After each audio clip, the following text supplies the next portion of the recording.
Alright, it's a 1987 Mazda Rx7, originally white in color.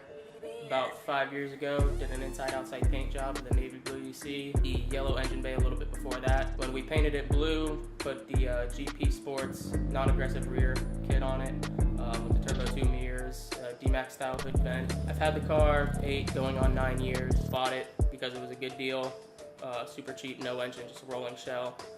Got it to the house, then I found a very cheap NA13B on Craigslist, ended up putting that in and cutting the springs, welding the diff, and started driving it like that. Once I lost the engine at a drift event, started rebuilding it again. It's now street ported, solid corner seals, super seals for the apex seals, larger stud kit, hold it all together nice and snug and torque to spec. New chain, oil metering, pump delete. Made a custom turbo manifold for it for the Precision 6266 and twin precision wastegates that are on it now. Custom intercooler piping with precision blow-off valve, 1000cc RC primary injectors, 2200cc Denso secondary injectors, custom wiring harness, Microtech LT8 tuned by Jeremy Lowe at Lowe's Automotive Service in Sarasota, Florida. Those guys really know their stuff about the rotaries and getting them to run right. You know, 3-row radiator, custom fan shroud, wired on all the time, keep the temps down. It's running on 110 octane VP Racing fuel that is obviously pre-mixed since we deleted the oil metering pump.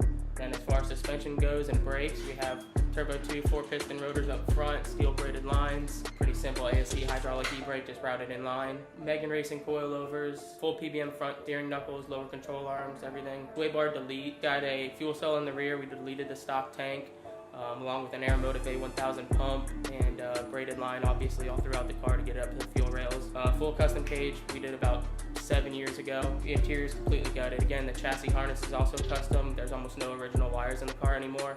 It's all controlled by an ARC 8-switch switch panel. It's 2 Sparco Sprint racing seats with harnesses to keep you in there snug. Has Enkei RPF 1s on it, all the way around 17x9. The front are Valino tires. They're a new tire company that's coming over to the States, super grippy. Built the car with the intention of doing a drift car. It performs flawlessly every time with all the angle from the PDM suspension. The turbo is not laggy at all. It holds 16 PSI all the way to 9200, which is where we cut it off. I mean, it'll smoke them in pretty much any gears. But it is a cruiser also, so I mean, if you drive it to the drift event, drift it, drive it home. We've actually driven this car all the way home from Orlando after a drift event before. But I mean, if you wanted to just have some fun on the streets, do some big burnouts with friends, I mean, this thing will do a 4th gear burnout. It's real smooth, everything works well together. It's not over-engineered or anything, just a simple setup to work together.